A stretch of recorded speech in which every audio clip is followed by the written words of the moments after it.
জাতিসংঘের নিরাপত্তা পরিষদ একটি প্রতিবেদন প্রকাশ করেছে।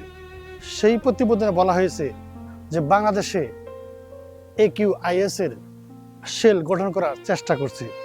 AQIS হলো একটি জঙ্গি গোষ্ঠী, এর পূর্ণরূপ হলো আল কায়দা ইন দ্য ইন্ডিয়ান সাবকন্টিনেন্ট।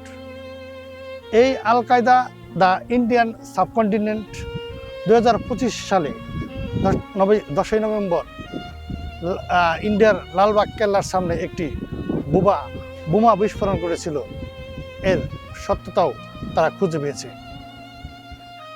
জাতিসংঘের প্রতিবেদন অনুযায়ী এই সন্ত্রাসী গোষ্ঠী, এই AQIS জঙ্গি সংগঠনটি বিচ্ছিন্নভাবে না থেকে এরা ছোট ছোট সেল গঠন করে বাংলাদেশের বিভিন্ন অঞ্চলে তারা সংগঠিত হওয়ার চেষ্টা চালাচ্ছে, তাদের নেটওয়ার্ক বৃদ্ধি করছে, তাদের আর্থিকভাবে স্বাবলম্বী হওয়ার চেষ্টা করছে।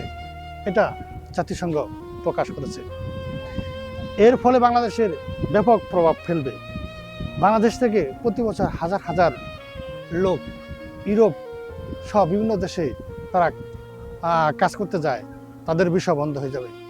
বাংলাদেশ থেকে অনেক স্টুডেন্ট বিভিন্ন উন্নত দেশে পড়াশোনা করতে যায়, তাদের ভিসাও বন্ধ হয়ে যাবে। এই জঙ্গি সংগঠনের সন্দেহ তখন হয়েছিল যখন বাংলাদেশের ফুটবল প্রেমীরা যখন বিভিন্ন দেশের পতাকা উড়িয়েছিল, তার অজুহাতে এদেশে কিন্তু কালেমা রচিত যে আইএসের পতাকা উত্তোলন করেছিল। তখনই সন্দেহ করা গেছিল যে বাংলাদেশের যে জঙ্গি সংগঠনের যে আইএস বা AQIS এর জঙ্গিরা সক্রিয় হওয়ার চেষ্টা করছে। এই জঙ্গি সংগঠন যদি বাংলাদেশে সক্রিয় হয়ে ওঠে, বিভিন্ন স্থাপনায় যদি আত্মঘাতী বোমা হামলা করে, তাহলে আমাদের দেশ আরও ধ্বংসের দিকে যাবে। এ দেশ হয়ে যাবে সেই আফগানিস্তান, সেই ইরাকের মতো বা ফিলিস্তিনের মতো। এখানে জঙ্গিবাদের আতুরঘর হয়ে যাবে। এখানে যে বিনিয়োগ কমে যাবে, এদেশ থেকে যে বিদেশে প্রতি বছর লক্ষ লক্ষ মানুষ কাজ করতে যায়, তাদের ভিসা বন্ধ হয়ে যাবে। ফলে রেমিটেন্স বন্ধ হয়ে যাবে, শিল্প কারখানা সব ধ্বংস হয়ে যাবে। বাংলাদেশ চলে যাবে সেই 50 বছর পেছনে। এদেশটা ভালোই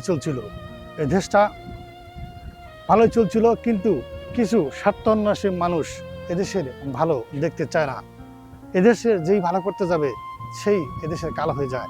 বঙ্গবন্ধু এদেশকে স্বাধীনতা দিয়েছিল, এটা ছিল তার মূল অপরাধ।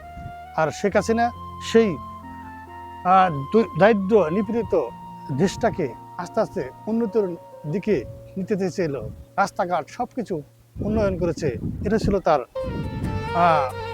মূল অপরাধ। এটা এমনও হতে পারে যে চক্র বাংলাদেশের সাজানো গুছানো দেশটাকে উঠা আন্দোলনের উস্কানি দিয়ে তারা হাসিনা সরকার পতন ঘটেছিল, তারাও আবার এদেশে ঢুকতে পারে যে এদেশে জঙ্গি সংগঠন আছে।